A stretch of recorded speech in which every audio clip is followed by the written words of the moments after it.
Hi friends, இன்றைக்கி நாம் என்ன பார்க்க போகிறோம் அப்படின்னா present perfect tense. Present perfect tense அப்படின்னா தற்போது நடந்து முடிந்திருக்கின்ற ஒரு செயலை குறிக்கும். ஒரு விஷயம் நிகழ்காலத்தில் இப்போ தான் நடந்து முடிந்து அதோட ரிசல்ட்ஸை நம்ம இப்போ பார்க்கக்கூடியதாக இருந்தால் அவ்வாறான செயல்களை நம்ம குறிக்கிறதுக்கு இந்த காலம் பயன்படுத்தப்படும். தற்போது தான் இப்போ தான் நடந்து முடிஞ்சு அதோட ரிசல்ட்ஸை பார்க்கக்கூடியதாக இருக்கும். உதாரணமாக, we have bought a new car. நாங்கள் ஒரு புதிய காரை வாங்கி இருக்கிறோம். I have cleaned my room. நான் எனது அறையை சுத்தம் செய்து இருக்கிறேன்.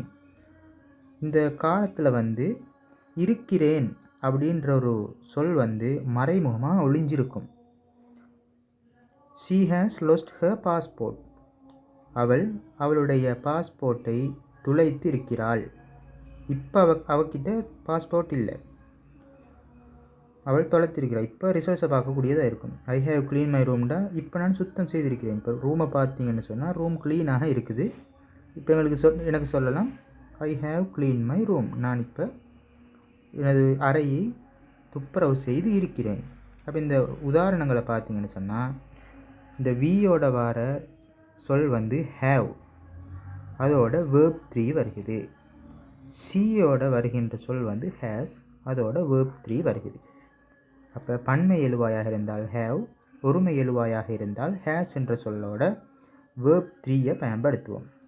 இந்த ஸ்ட்ரக்சரை நான் கீழே தான் இருக்கிறேன் பாருங்கள். உதாரணமாக, ஐ வி யூ தே என்ற 4 சொல்லும் வந்தால் ஹேவ் பாவிக்கப்படும், அதோட வேர்ப் 3யோட ஒப்ஜெக்ட் பாவிக்கப்படும். He see it Sunil Narine, அதாவது ஏதாவது ஒரு நேம் வந்தால் ஒருமை எழுவாயோட ஹேஸ் என்ற சொல் பயன்படுத்தப்பட்டு அதோட வர வினைச்சொல் பாஸ்ட் பார்ட்டிசிபல், அதுதான் வேர்ப் 3ன்னு சொல்லுவோம். உதாரணமாக பாருங்கள், இன்னொரு உதாரணம், ஷீ ஹேஸ் கோன் அவுட். அவள் வெளியே சென்று இருக்கிறாள். அதை நம்ம எப்படி கேள்வியாக கேட்கலாம்? ஹேஸை எழுவாய்க்கு முன்னுக்கு போடுவோம். ஹேஸ் ஷீ கோன் அவுட், அவள் வெளியே சென்றிருக்கிறாளா? அவள் வெளியே சென்று இல்லை.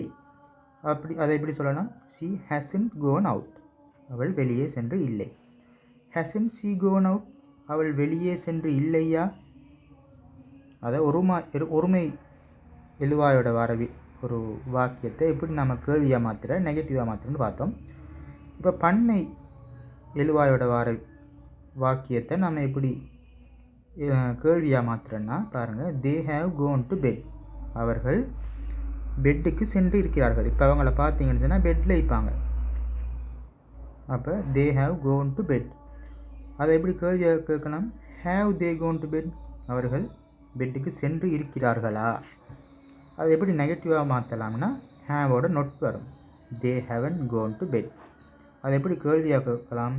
Heaven they gone to bed, அவர்கள் பெட்டுக்கு சென்று இல்லையா? தேங்க்யூ.